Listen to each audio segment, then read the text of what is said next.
Bueno, muy buenas tardes a todos los que están ingresando a este primer conversatorio virtual sobre la alfabetización en tiempos de pandemia. Nos tomamos un tiempito para que comiencen a ingresar porque también lleva un tiempo en la cuestión virtual que vayan ingresando.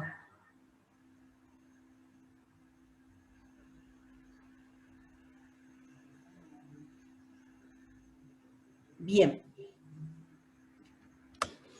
Estamos transmitiendo también por el canal del Ministerio de Educación en directo por YouTube. También les damos la bienvenida a todos los que nos están siguiendo por ese lugar también, ¿sí?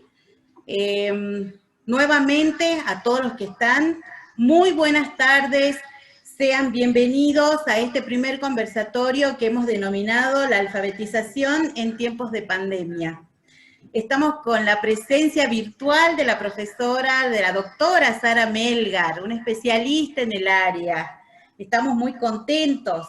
Esta primera instancia virtual está enmarcada en las acciones de capacitación docente propuesta por la Secretaría de Planeamiento Educativo, ¿sí? Y desarrollada por el equipo del postítulo de alfabetización inicial, ¿sí?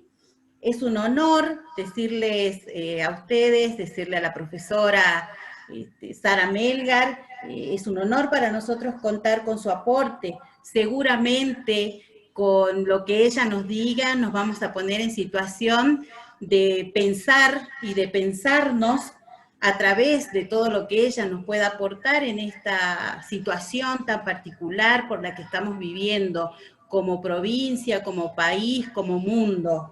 Entonces, con esa vasta experiencia que ella tiene seguramente en la alfabetización, vamos a poder seguir pensando nuevas vías, nuevos caminos para seguir trabajando en lo que a todos nos convoca en este momento, que es la alfabetización y la educación, ¿sí? Van a surgir, espero, aportes enriquecedores, ¿sí? De acuerdo y a partir de las preguntas de todo el auditorio. Celebramos entonces y deseamos tener una muy buena jornada de trabajo. Sean todos bienvenidos. Bienvenidos. Mariel. Sí, buenas tardes a todos. Bienvenidos a todos los que están compartiendo este espacio. Quiero comentarles que el Ministerio de Educación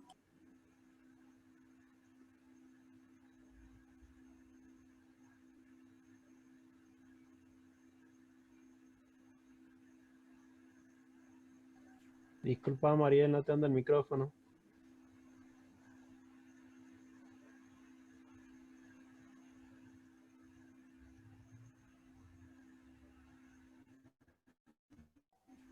Por favor, Viviana, avísale a Mariel que no anda el micrófono.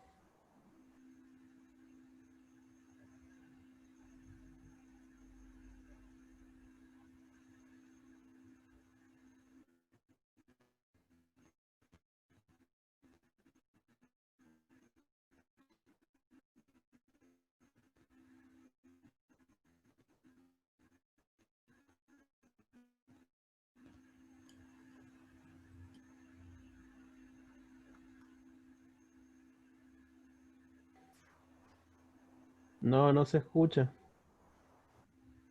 ¿No se escucha a la profesora Mariel? No se escucha a la profesora Mariel. Bien, bien, bien.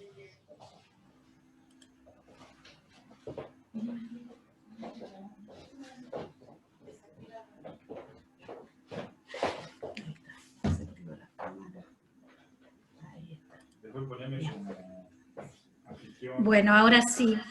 Muy buenas tardes a todos los que están compartiendo este espacio.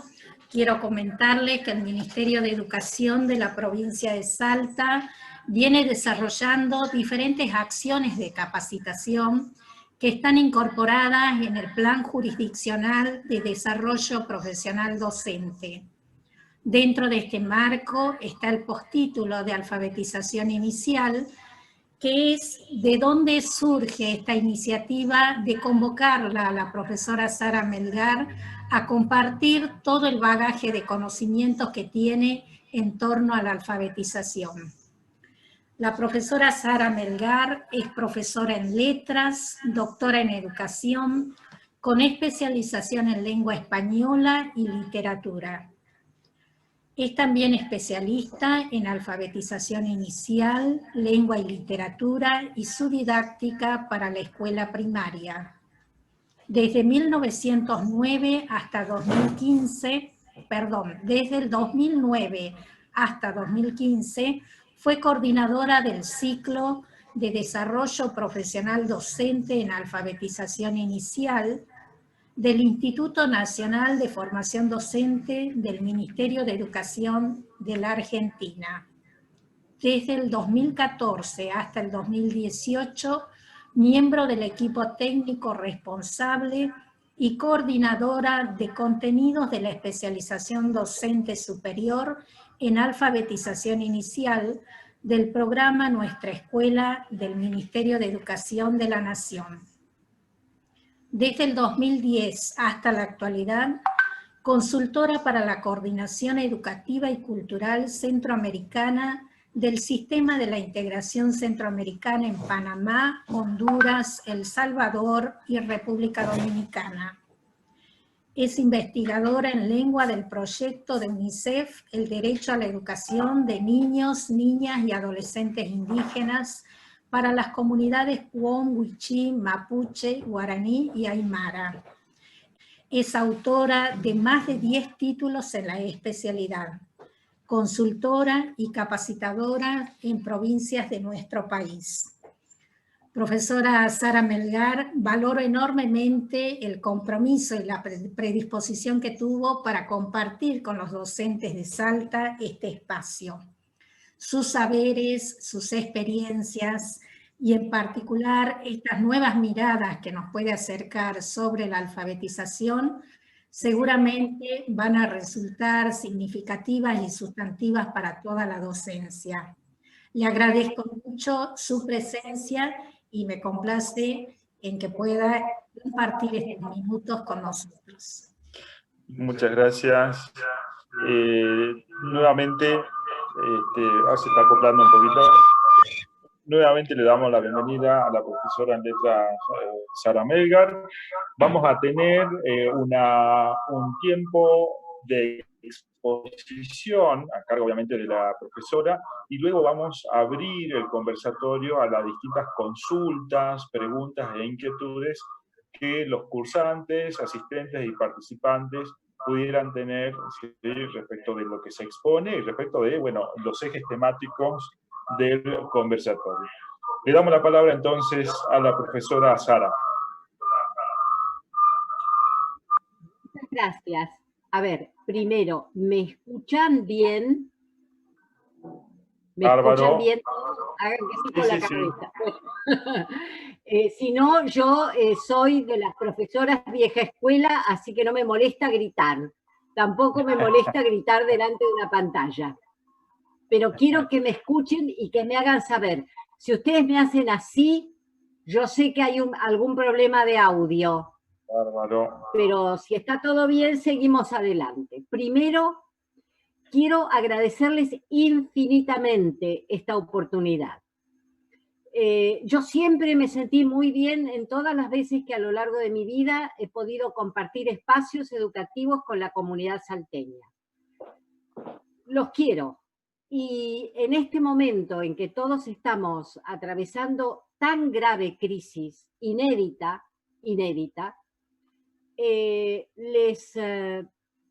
les pido, por favor, que me hagan saber en qué los puedo ayudar.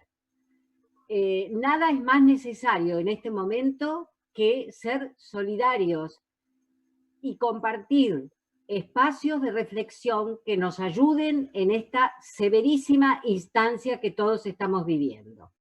Así que muchas gracias por poner su confianza en lo que yo pueda decirles. Luego, también quiero hacerles saber lo siguiente.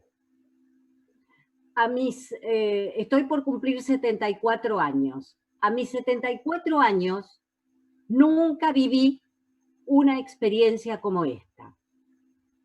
Crecí en un mundo donde la escuela se había consolidado en un formato obviamente, antes de que yo naciera, pero se había consolidado en un formato. Existía la escuela, existía la casa, existía la institución educativa y existía el hogar como entidades separadas. Nunca viví una pandemia de estas características. Ustedes tampoco. Con lo cual, tenemos un desafío. No solamente ustedes, yo también. Todos los que tenemos mi edad fuimos educados en un determinado sistema y consolidamos nuestro saber profesional y nos atrevimos a ponernos frente a la docencia con la enorme responsabilidad de transmitir algún saber que habíamos construido en torno de un modelo educativo que hoy está puesto en crisis. De manera que todos enfrentamos un desafío, créanme, ustedes y yo. Pero en ese sentido, quiero compartir este barco. Tenemos que llevarlo a buen puerto. Tenemos que poner nuestros mejores esfuerzos para llevarlo a buen puerto. Y en eso estamos, y estamos juntos. Y ahora sí, no es retórico decir estamos aprendiendo todos. No es retórico porque es absolutamente cierto. Estamos aprendiendo de una circunstancia absolutamente fuera de lo normal en nuestras costumbres y en las instituciones como las hemos conocido. Esperemos que no dure. Esperemos que volvamos y que volvamos fortalecidos y enriquecidos a nuestra querida escuela, con nuestros queridos maestros y directivos adentro de la escuela, con los equipos técnicos ejercitando su asesoría en las condiciones en que los niños puedan asistir a un ámbito que es tan importante por varios motivos que vamos a analizar. Pero mientras tanto tenemos que esforzarnos por mantener todo lo que se pueda mantener y robustecernos para esa vuelta que también va a ser muy desafiante. La convocatoria tiene como título La alfabetización en tiempos de pandemia. Un título que jamás se me hubiera ocurrido el año pasado. Jamás. No hubiera pensado jamás que ese era un título posible para un conversatorio, para una clase, para una capacitación. Yo tuve la oportunidad de visitar Venecia y tuve la oportunidad de visitar los museos, el Museo de la Peste y la isla, donde se recluía a la gente en la famosa peste anterior al Renacimiento.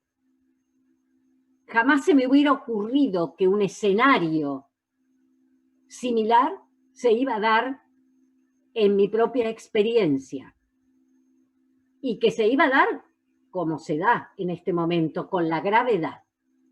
Entonces, bueno, vamos a salir adelante de esta y vamos a salir más fuerte, pero tenemos que estudiar juntos, tenemos que ver juntos.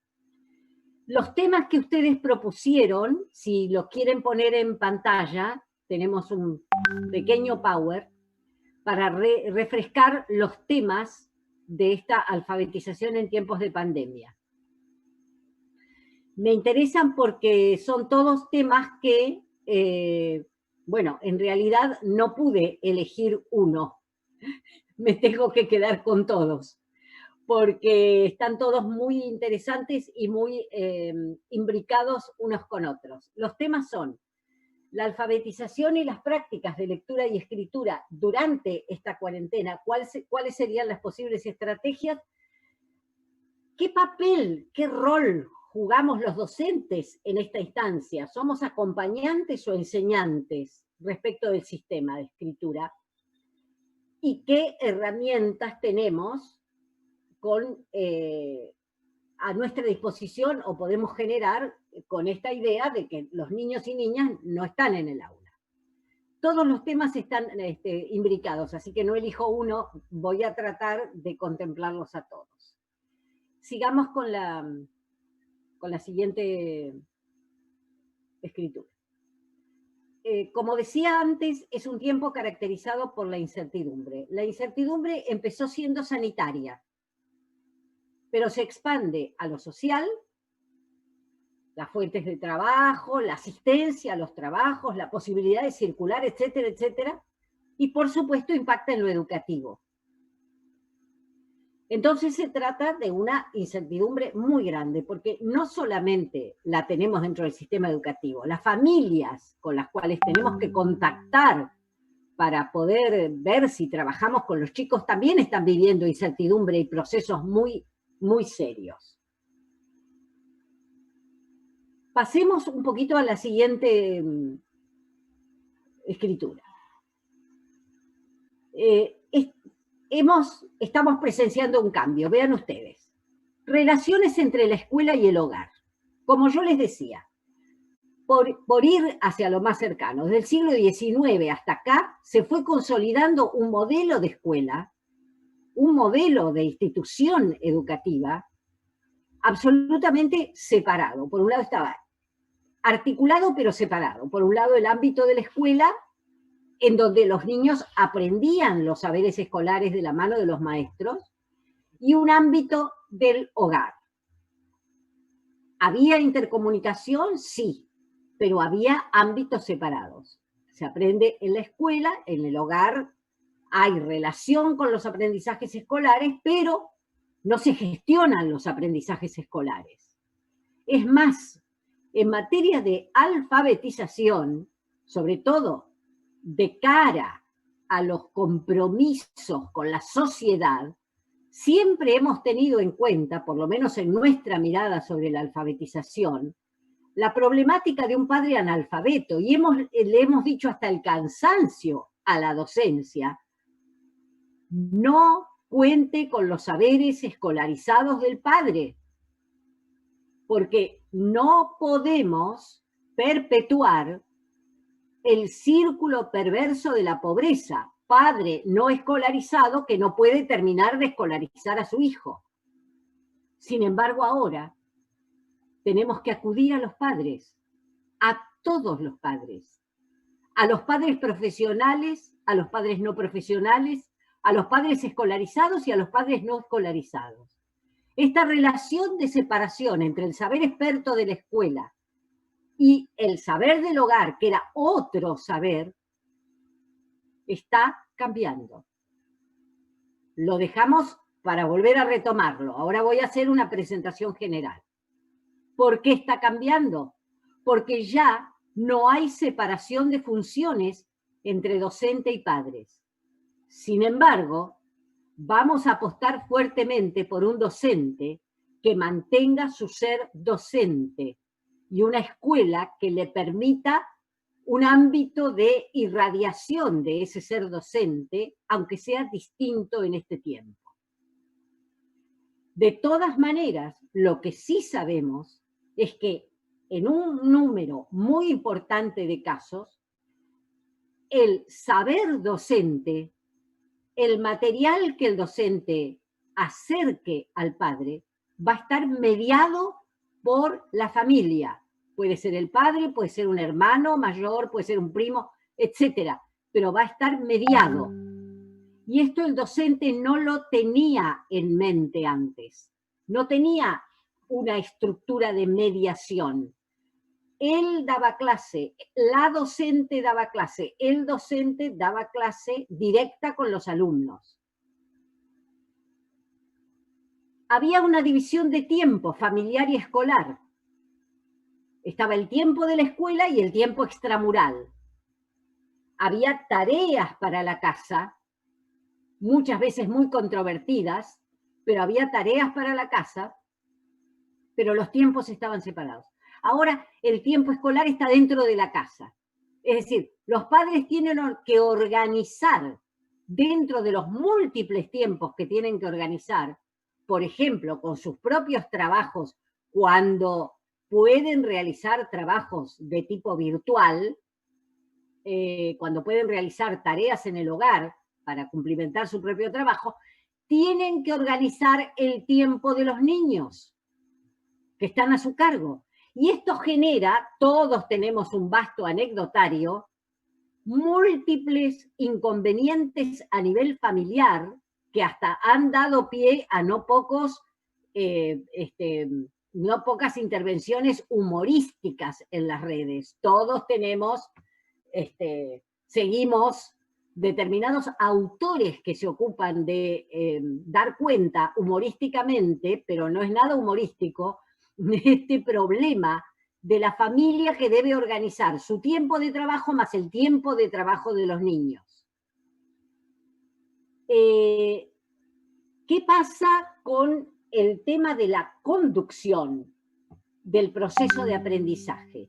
Nosotros estábamos apostando en los últimos 2 siglos, yo no soy testigo de los 2 siglos, del pasado sí, pero estábamos organizando una conducción experta. Nuestra apuesta fuerte era la experticia del docente. El docente tenía la obligación, la meta de perfeccionarse en su capacidad de organizar, seleccionar, organizar, secuenciar los contenidos de enseñanza, y además el docente gestionaba la conducción de la clase. Y gestionar la conducción de la clase no es ninguna trivialidad, porque gestionar la conducción de la clase significa leer los emergentes. Cuando un niño está aprendiendo algo, está realizando una tarea, la mirada experta del docente es la que puede captar en la pregunta que el niño hace, en la vacilación que el niño manifiesta, en el logro del niño, cómo va creciendo o qué dificultades va teniendo ese aprendizaje que está en gestación. El padre no puede leer esos índices. La mayor parte de los padres no puede leer esos índices. Y aunque los pudiera leer con alguno de los hijos, seguramente con otros no. Entonces, esto se convierte en un verdadero problema. Porque estamos frente a una conducción mediada no experta.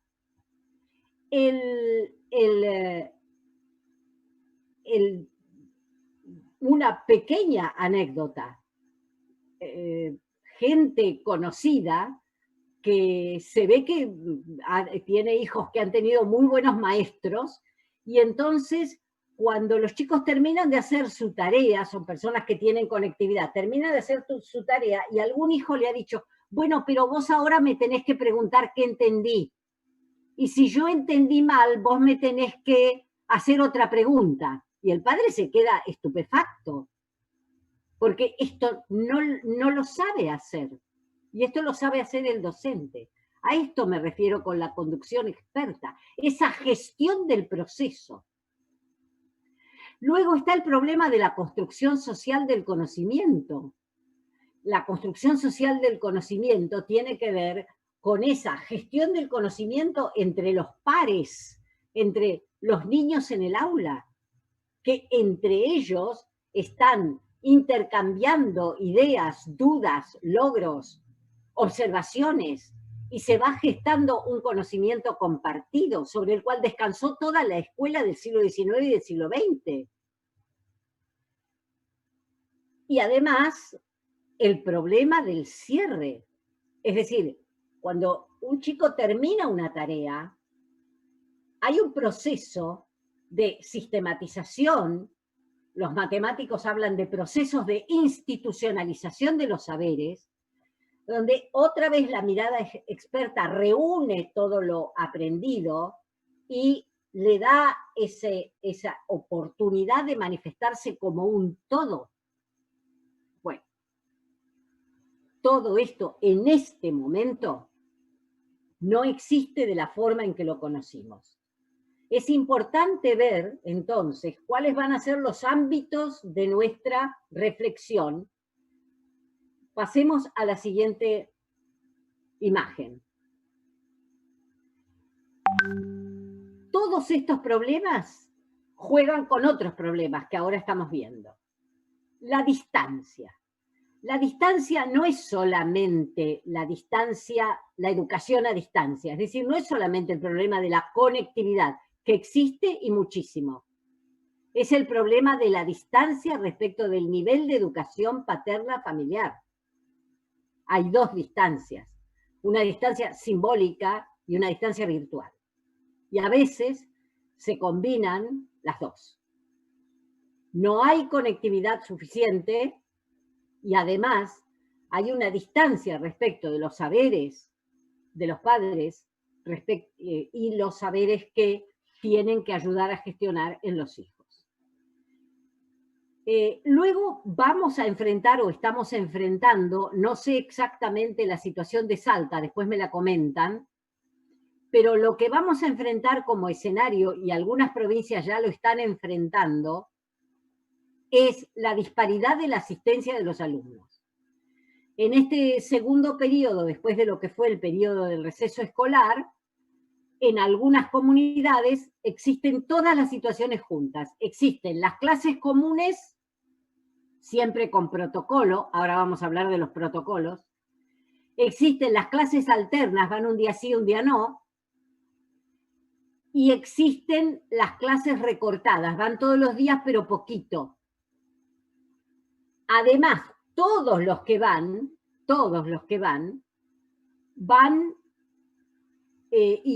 a la escuela, pero tienen que atenerse a un protocolo. Por ejemplo, la boca tapada. Por ejemplo, la distancia.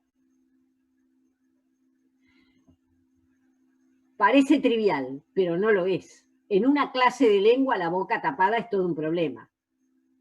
En una clase de lengua, la distancia, en una clase cualquiera, no poder trabajar en pequeño grupo, no poder hacer un cuchicheo. Bueno, ahora resuelvan entre ustedes dos este pequeño problema de escritura. Cuando lo tengan resuelto, levanta la mano el grupo. Ya no puedo hacer eso porque no se pueden acercar. Entonces, aún para todas estas instancias de retorno a la clase, tenemos estos problemas organizativos. Pero aparte sigue estando vigente el asunto de los alumnos que no asisten a clases, para lo cual hay que trabajar con la distancia. Bien, sigamos a la siguiente imagen, por favor. Todos estos problemas nos hacen volver a una necesidad. Necesitamos la institución escolar. Es decir, lejos de no necesitarla, necesitamos la institución escolar. Necesitamos los ministerios, necesitamos las direcciones, necesitamos a toda la gente. Y necesitamos la escuela.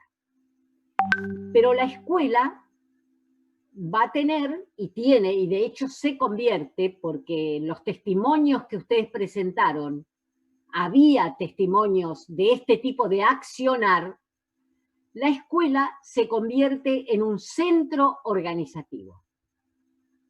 La escuela no es solamente el lugar que recibe a los niños, es un lugar desde donde expande organización que contempla a la comunidad. Una de las principales preocupaciones que me animo a compartir hacia la escuela es que la escuela tenga que ocuparse de la identificación de las características de la comunidad destino. ¿Por qué? Porque generalmente la escuela la conoce muy bien.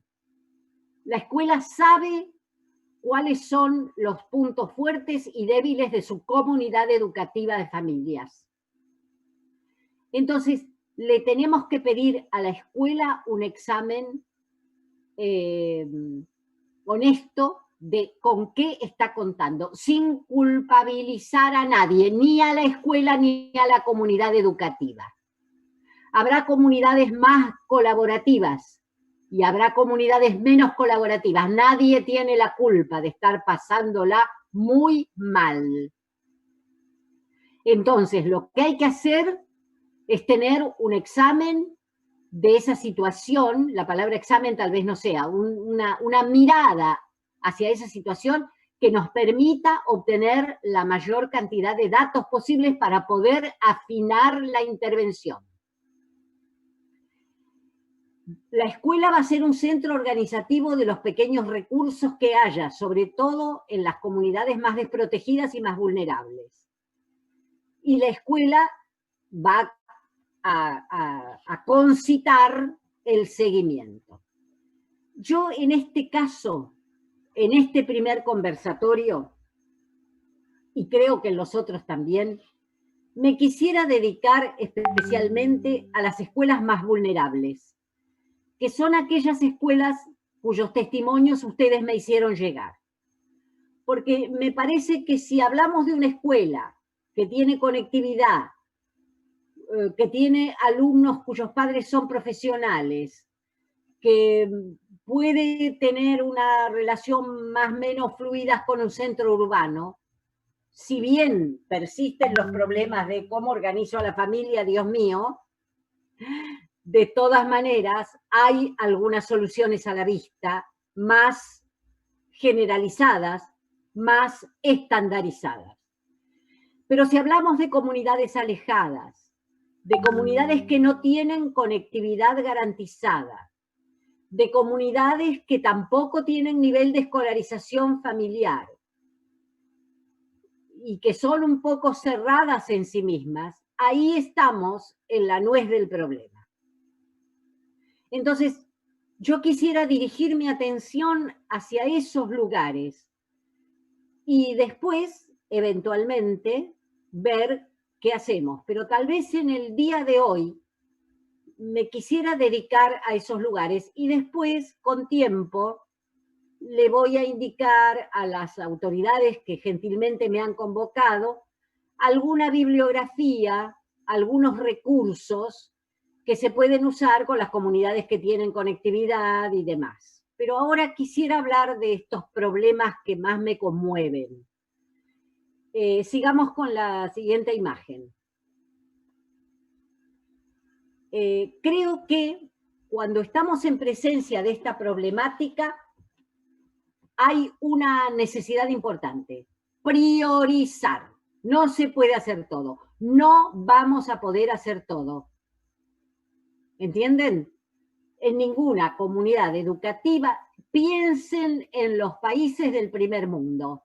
Piensen qué pasa en Inglaterra, qué pasa en Italia, qué pasa en Francia, qué pasa en Alemania, donde en muchas oportunidades han vuelto a la escuela y han tenido que cerrar escuelas porque hubo rebrotes.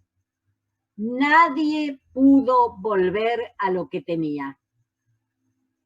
Y todo el mundo tuvo que priorizar. Priorizar quiere decir, pongo adelante esto porque todo no puedo.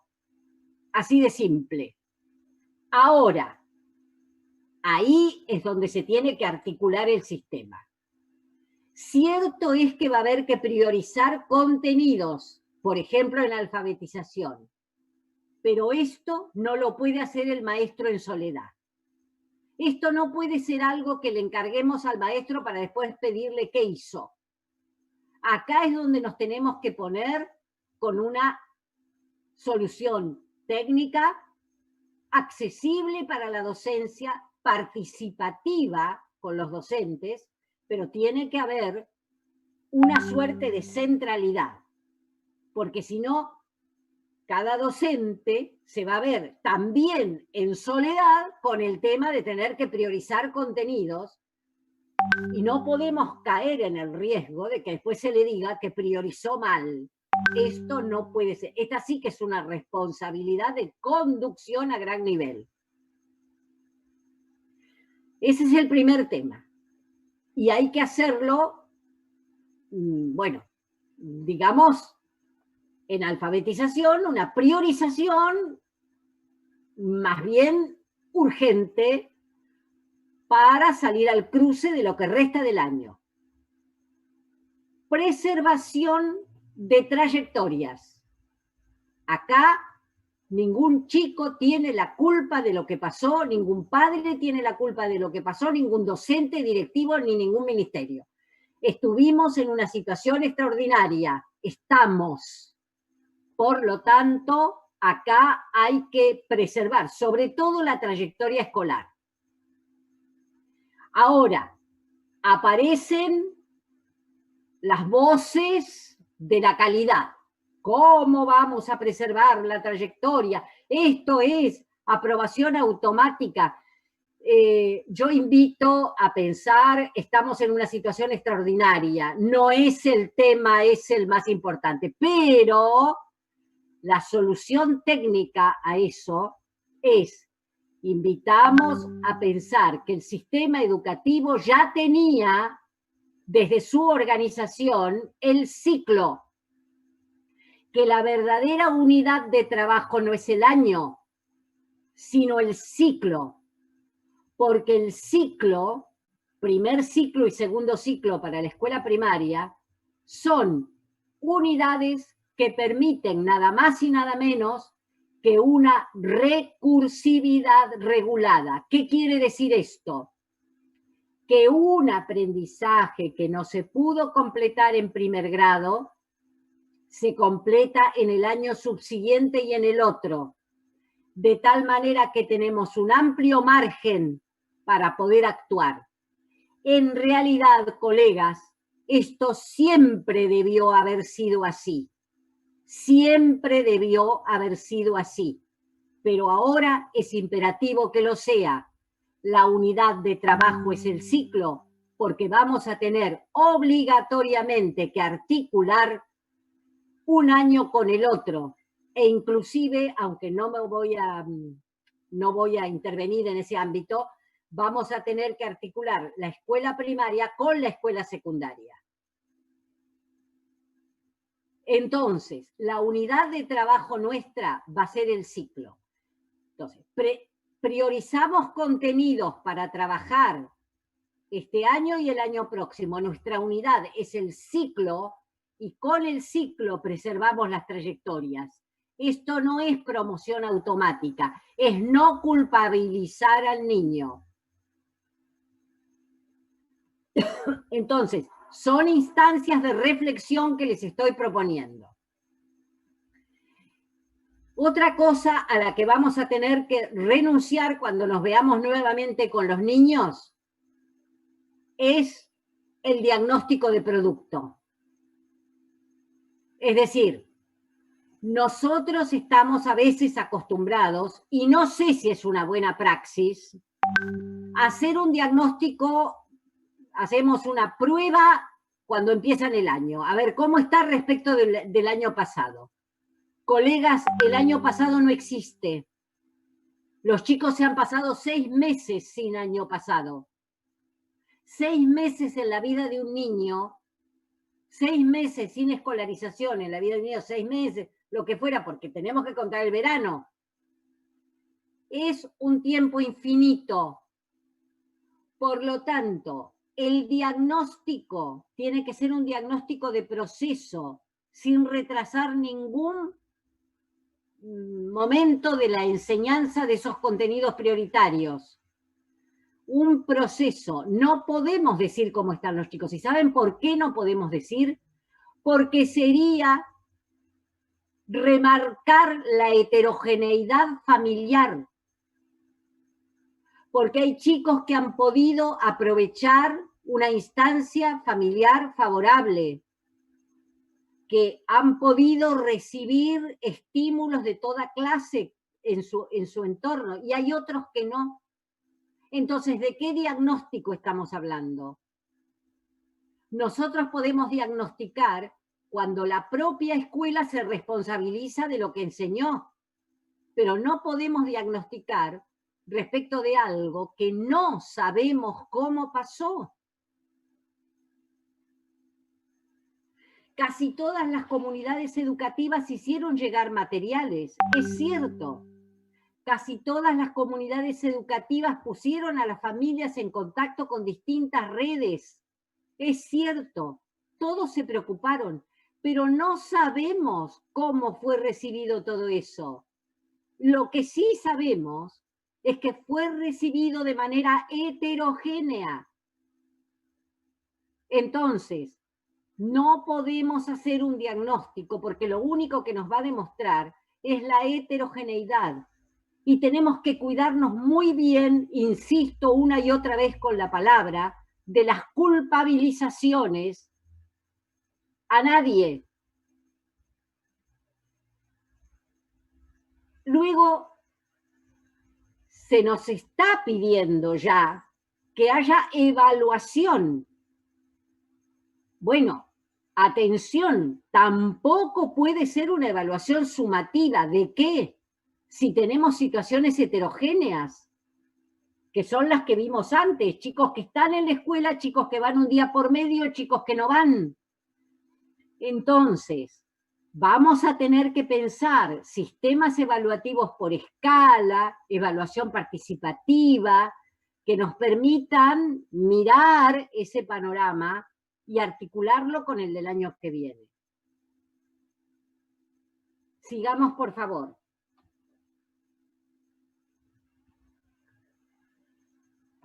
Vamos a lo nuestro. Ustedes verán que recién ahora llego, pero es que no puedo llegar a la alfabetización si no trazo estos grandes rasgos de panorama. Además, yo creo que a la alfabetización en propuestas concretas puedo llegar con otro conversatorio después de escuchar sus preguntas. Ahora voy a proponer algunas cosas. Y quedo a disposición, insisto, para otro conversatorio donde vayamos concretando algunas propuestas. Yo ahora me animo a plantear estas cuestiones. Nosotros estamos acostumbrados a hablar de la alfabetización emergente con la idea de que hay niños pequeños que fuertemente estimulados por el hogar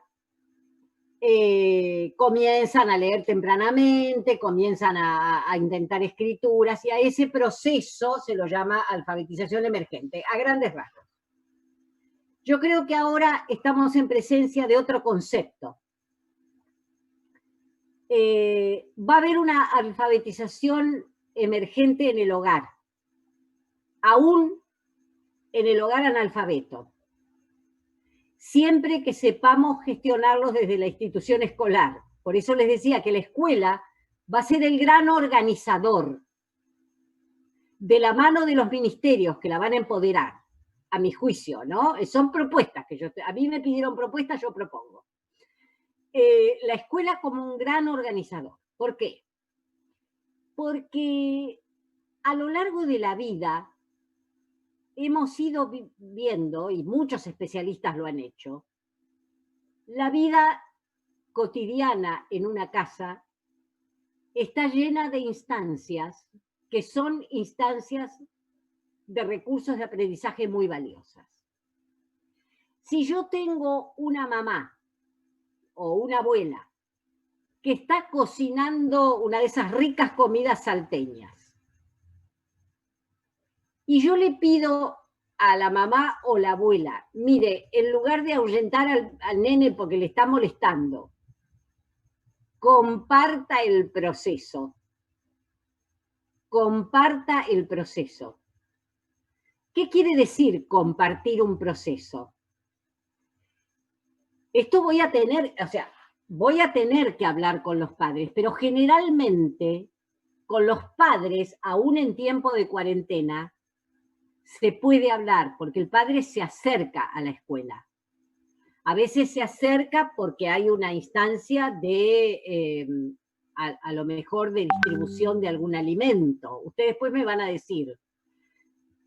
Pero esas instancias serían importantes, poder reunirse, preservando la distancia social, con algunos adultos representativos que pudieran transmitir estas cuestiones.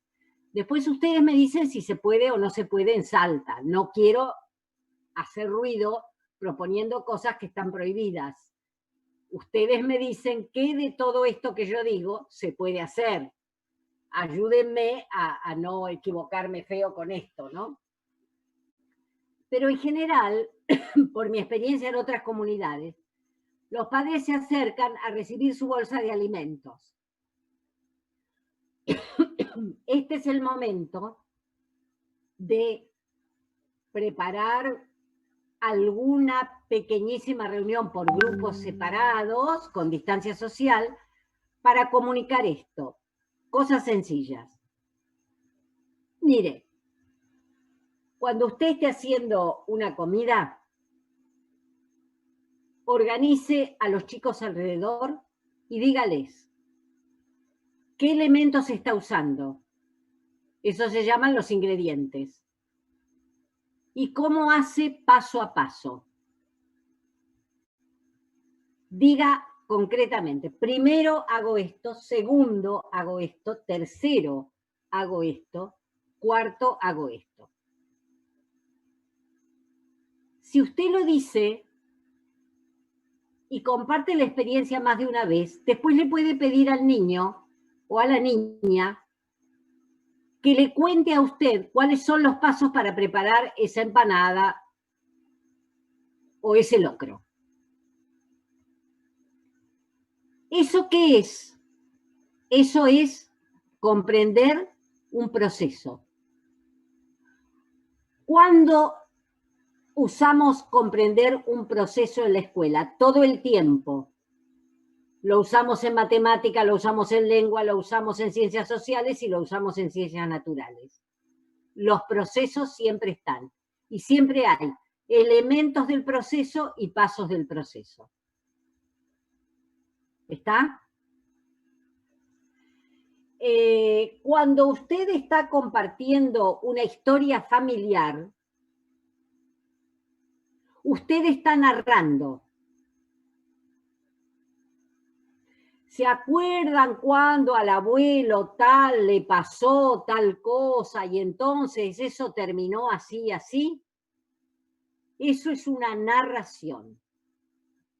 La narración puede ser una narración oral o puede ser una narración escrita, pero la narración tiene siempre algún estado inicial, algún estado intermedio, algún conflicto y alguna solución. Esto deberíamos poder conversarlo con los padres para que sin alterar las costumbres familiares empiecen a ver que desde lo que ellos hacen y lo que ellos tienen están contribuyendo a un pensamiento alfabetizador. ¿Por qué? Porque están trabajando con ciertos precursores de la conducta alfabetizada que va a venir después. Ustedes recuerden que en lengua se trabaja siempre 4 habilidades básicas. Se trabajan: escuchar, hablar, leer y escribir. Pero primero tenemos que escuchar y hablar. Garanticemos, digámosles a los padres, que es muy importante en la casa escuchar y hablar. Y si pueden escuchar y hablar, por ejemplo, sobre procesos y sobre narrativas familiares, lo que le pasó a la tía Josefina,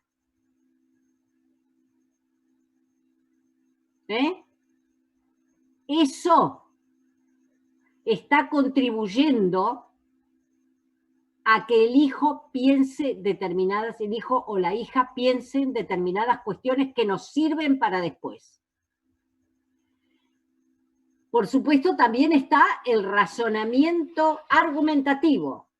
No podés salir de la casa. ¿Por qué? Porque hay una semejante tormenta. Estamos dando un argumento. Y tenemos otro tipo de razonamiento. Tal vez parezca trivial, no lo es. Son precursores del discurso que después se va materializando en el escrito. Y van instalando procesos intelectuales de primera calidad con los elementos de la cotidianeidad. Otra instancia que se puede gestionar desde la escuela son los juegos. Hay juegos que necesitan estar alfabetizados, por ejemplo, el ahorcado. Pero hay otras instancias que para un niño pequeñito puede ser un juego y que en realidad tiene un enorme valor. Supongamos que esa escuela, que es un centro organizativo, puede juntar diarios viejos, revistas viejas. Puede hacer un enorme favor a los padres diciendo, mire, con estas revistas los chicos van a recortar cosas. Y entonces les proponemos un menú. Ese menú puede tener, por ejemplo, los más chiquitos, recortar toda palabra. Mira, esto es una palabra, eso lo puede señalar un hermano mayor. Después vamos a hablar de la organización de la zona de desarrollo próximo que está al final. Entonces, palabra larga, fíjate, palabra larga es como esta, más o menos, palabra corta es como esta. Recortala, pega las palabras largas en este papel y las palabras cortas en este papel. Si a la familia le damos diario viejo, revista vieja y papel de rezago y una tijerita, los chicos chiquitos pueden ir organizando esto. Después no podemos envalentonar. Bueno, ahora con la revista vieja, recortá letras que te parezcan iguales y ponelas en esta cajita. ¿Entienden? Recortá del diario lo que veas que te parece que son números y lo que te parece que son letras y ponelos en estas cajitas. Son ejercicios que acostumbran la mirada alfabética. Se pueden hacer en una casa aunque la casa no sea letrada. Y están trabajando precursores. Obviamente después tenemos los medios a nuestra disposición, que muchos de los maestros de ustedes, muchos de los maestros que ustedes me hicieron llegar algún video de unos 3 maestros, maestras, están usando. A veces el teléfono. Había una propuesta de una docente a imitar y a seguir absolutamente. Les grababa cuentitos por teléfono. Les hacía un videíto telefónico. Y si la gente tenía una señal, podía mirar el videíto por el teléfono y ella leía el cuento y a veces hasta señalaba partes del cuento mostrando la hoja con el dedo. Pero solamente con escuchar el cuento y si les hace 2 o 3 preguntas, ya estamos. No digamos si tenemos la posibilidad de gestionar un espacio de radio. Si tenemos la posibilidad de gestionar un espacio de radio, ya podemos organizar cuento, lectura de fragmentos, ejercicios, intercambios, podemos organizar mucho más.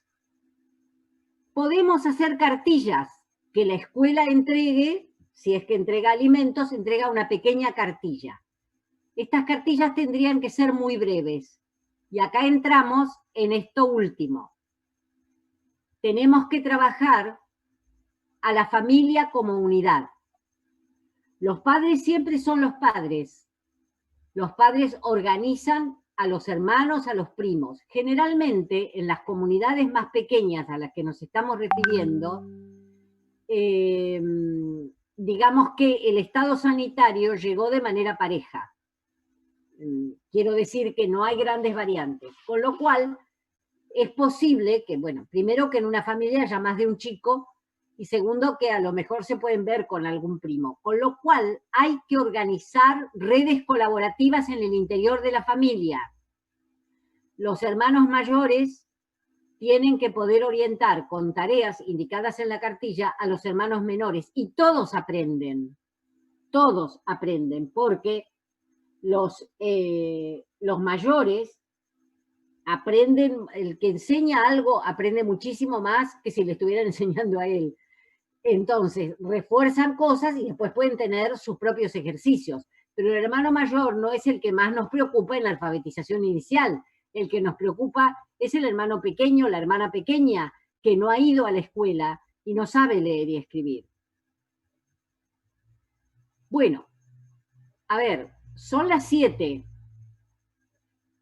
Yo, con esto que está en esta última diapositiva, en esta última lámina, yo también estoy con las vacilaciones de nuestro presidente, pero digamos, en esta última imagen, yo quisiera detenerme. ¿Por qué? Por lo que les dije. Piensen en algo de acá, de esto que acabo de decir. Piensen en todo el panorama que fui trazando. Todos los problemas que fui trazando. Este power, compártanlo. Si hay algún problema del cual ustedes quieren volver a hablar conmigo, acá tienen el panorama de lo que a mí se me fue ocurriendo. En este momento, yo diría, si miramos esto último, podemos, no sé, quiero preguntarles a los organizadores, hacemos una pausa de 1 minuto para que algún colega pueda pensar si tiene una pregunta, una inquietud, si tiene algo que quiere compartir e inclusive, que es lo que más me interesa, si tiene una sugerencia para continuar con otro conversation, yo me pongo a disposición de ustedes. Sí, se nos ha ido al tiempo raudamente y velozmente, y sí hay consultas, profesora, desde el inicio de la exposición. Había una docente, bueno, que le quería preguntar algo que usted ya dijo, pero bueno, tal vez hacía falta esclarecer este tema, ¿no? Una de las docentes preguntaba, bueno, ¿por qué renunciar al diagnóstico? Bueno, no. No es una renuncia absoluta. Ajá. No es una renuncia absoluta a lo que dije. Miren, yo acostumbro a ser muy honesta. Hay algunos diagnósticos que son diagnósticos muy taxativos. Nos podemos dar el lujo de hacer esos diagnósticos cuando tenemos continuidad educativa. El chico pasó el verano, nada más que el verano. Yo conozco a la señorita Viviana, que fue la señorita del año anterior. Sé lo que enseñó. Entonces, puedo hacer un ejercicio de tipo sumativo y usarlo como diagnóstico. Tal vez no sea lo que yo recomiendo, yo, Sara, recomiendo, nunca lo recomiendo eso, pero no importa. Pero ahora, sin renunciar al diagnóstico, no podemos perder el tiempo. Tenemos que empezar a enseñar inmediatamente que tengamos a los chicos con nosotros.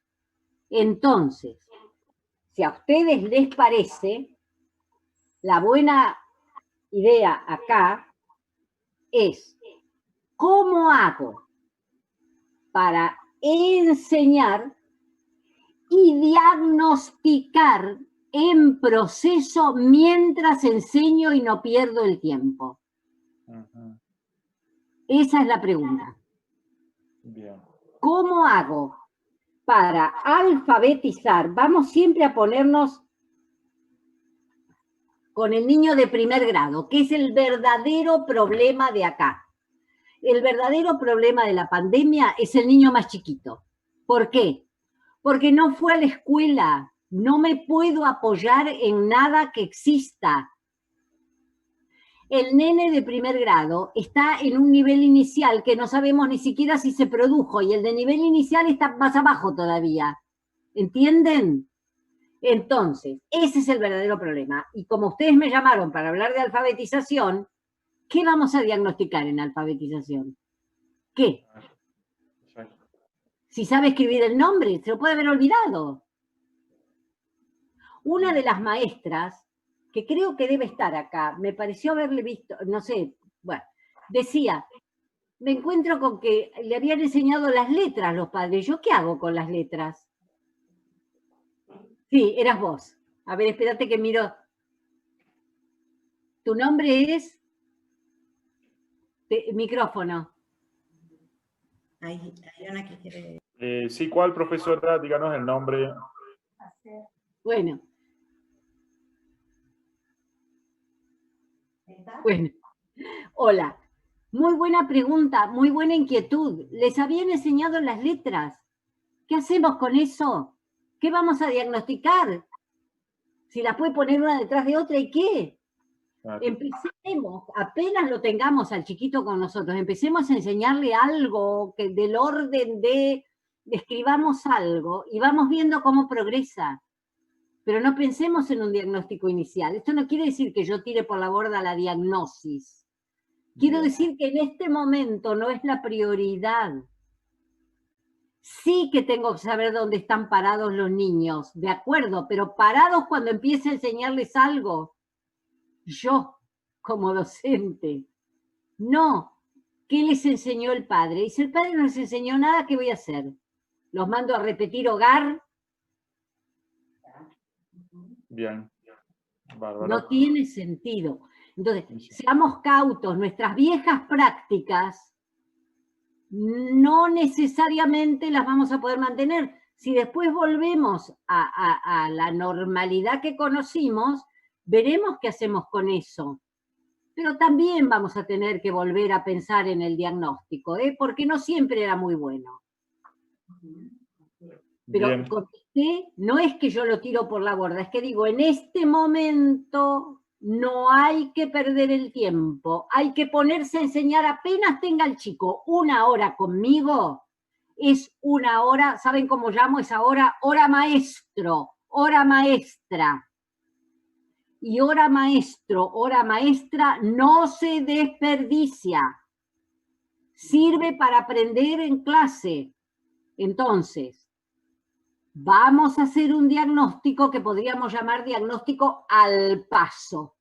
Un diagnóstico en proceso. Y eso lo podemos pensar juntos. Entonces me anoto. Una de las inquietudes sería pensar un diagnóstico en proceso. Bien, bien, bien.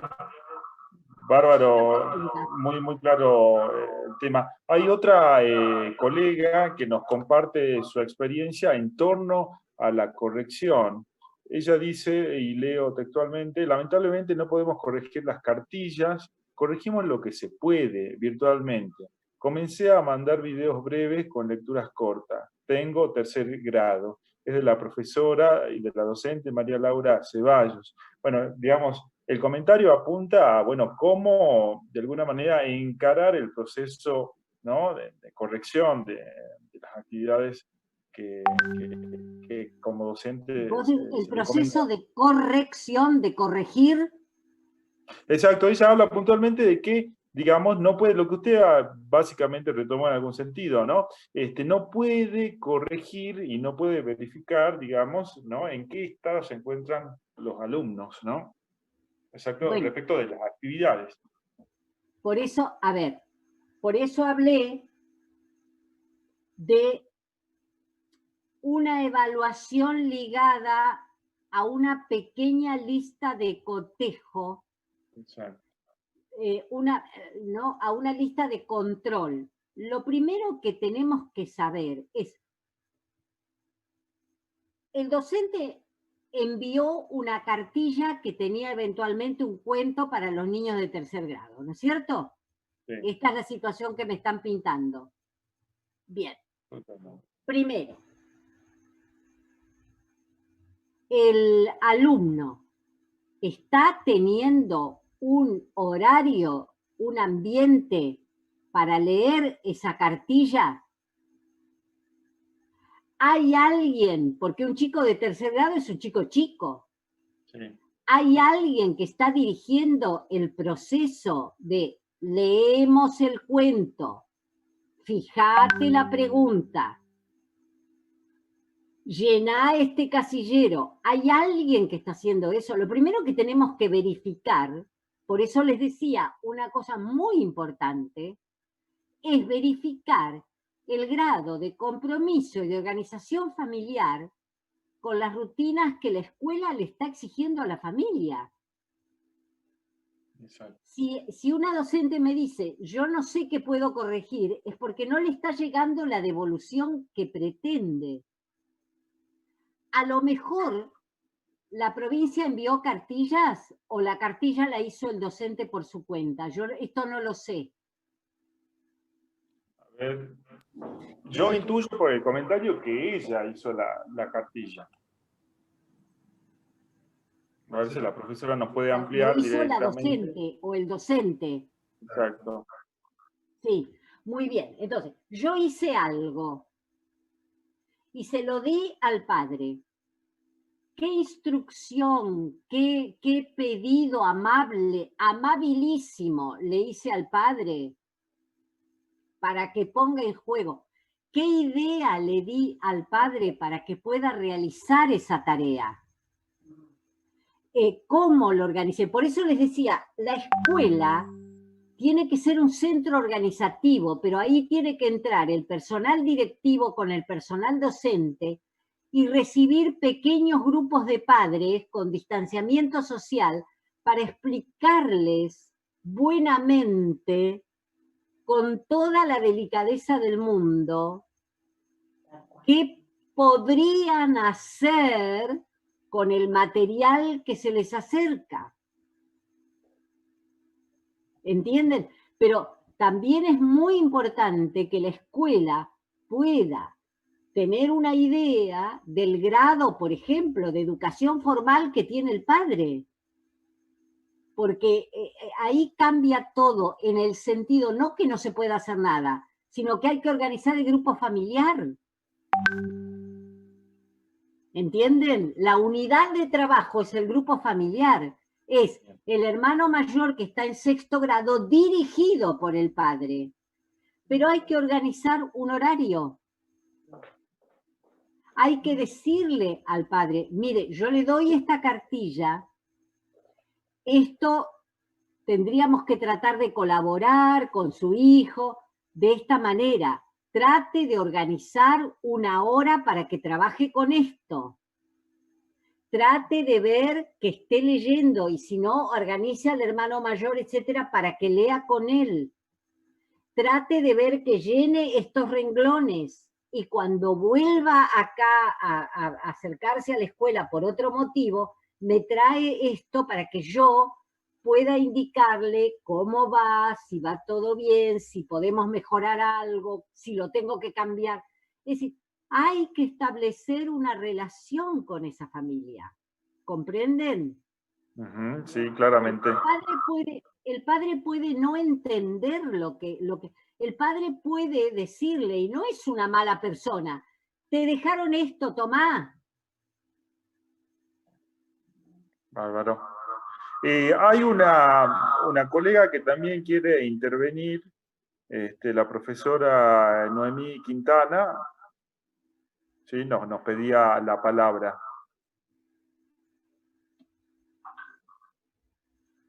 José Luis, ¿la podés habilitar? Si no la habilito, ¿no? Escucho.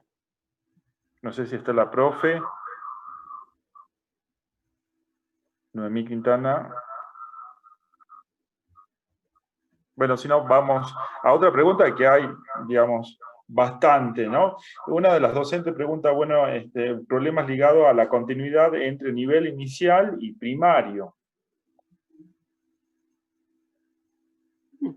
El chico que ahora ustedes creen que está en 1er grado no dejó nivel inicial. El chico que ustedes creen que está en 2º grado no dejó primero. ¿Cómo, perdón? Así de simple, todo es un año para atrás. Ah, bien. Bien. Entonces, uno tiene que contar con eso. El que ahora está en 1er grado está en nivel inicial. Agata sabe escribir su nombre. Punto. Cuando lo volvamos a ver, Vamos a tener que empezar con una secuencita de cómo se puede trabajar con el nombre propio. Y ojalá podamos hacer eso. Bien. ¿Entienden? Sí, sí, yo puedo ayudar con esa estructurita. Yo puedo ayudar con esas cosas. Ustedes también, porque muchas de ustedes están trabajando en esa línea, pero vayan preparando eso. Ahora, en este momento, ¿qué? Por eso les dije lo que les dije. En este momento, habrá padres que no pueden hacer el primer paso, porque el primer paso es altamente especializado. El docente de primer grado que empieza con la primera palabra, con el primer texto significativo, es una persona que sabe muchas cosas para poder andamiar pedagógicamente ese aspecto. Totalmente. Entonces, por eso le decía lo de organizar los jueguitos con los recortes de las viejas revistas. Ustedes pueden decirle al padre, traiga lo que pegó en la página, a ver si encontró palabras largas y palabras cortas, a ver si no pegó pedazos de cosas. Yo después ahora no, pero después podemos armar algo sencillo para ese chico que en realidad está en nivel inicial, no está en primer grado porque no lo pudo hacer. Habrá tenido 2 días, se presentó y después empezó la cuarentena. Exacto. Sí, hay alguien que está desesperado y pone un cartel. O sea que voy a tener niños de nivel inicial en primero y de primero en segundo. Sí, colega. Sí, colega. Y de tercero en cuarto y de cuarto en quinto y así sucesivamente. Por eso dije, la unidad es el ciclo, no se asusten. Los vamos a poder nivelar si volvemos a la escuela, pero va a ser un trabajo de los próximos 2 años. ¿Entienden? Sí, sí, claramente. El que diga lo contrario, el que diga que los vamos a nivelar enseguida, lamento informarles. Bien. No creo que esté entendiendo el problema. Perfecto. Profe Viviana. Sí, la verdad que nos deja pensantes, como decíamos al comienzo, que eso nos genere más líneas de pensamiento para seguir mal. Justamente trabajando, se acopla. Ahí está. Nos quedamos pensando en estas líneas, ¿no? Muy, muy enriquecedora esta charla con usted, profesora.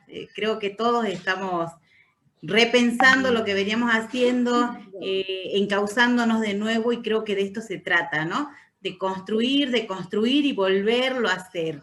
Yo les agradezco a todos los participantes por el tiempo, nos hemos excedido con la profesora, le habíamos dado un tiempito y bueno, ella siempre cede más. Así que de parte de todos los que estamos acá, de lo que hemos organizado este primer conversatorio para los cursantes, para los directores de nivel, para las autoridades ministeriales, decirles que fue una experiencia que queremos volverla a repetir, porque justamente quedan muchos interrogantes más, sobre todo los maestros, ¿no? Los maestros de nivel inicial, los maestros de nivel primario. Soy maestra, he estado en tercer grado y bueno, mis niños, hoy me quedo pensando en que siguen en tercero y no han pasado al cuarto.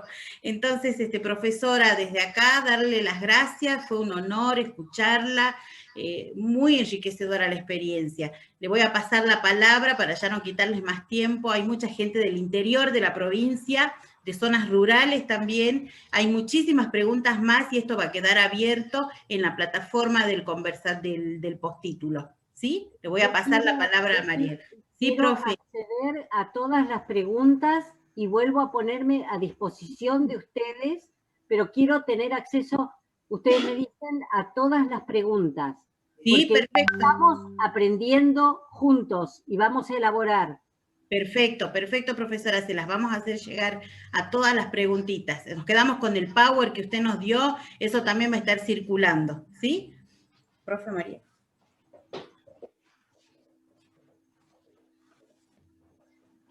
Bueno, profesora, se nos fue volando el tiempo.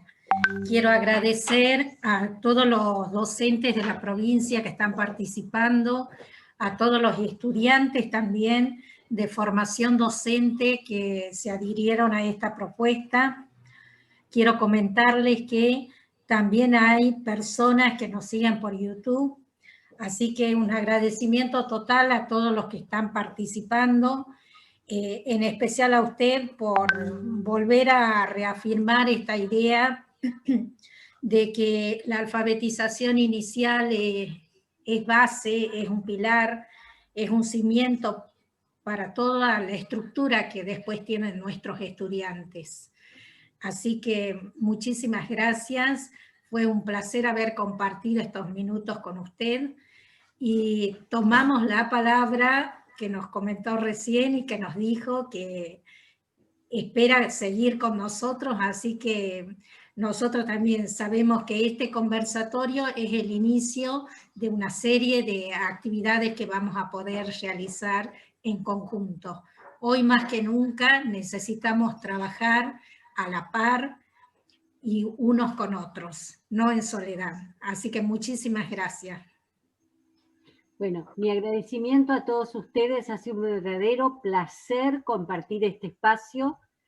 Les deseo, bueno, lo mejor del mundo, que pase este horror, que podamos volver a lo que siempre conocimos, que volvamos mejorados y fortalecidos, y estoy a su disposición para lo que necesiten. Hagan llegar sus inquietudes a la gente que nos ha convocado, y yo con todo gusto me vuelvo a poner en contacto con ustedes cuando la gente que nos ha convocado así lo decida y les sea conveniente a la provincia de Salta.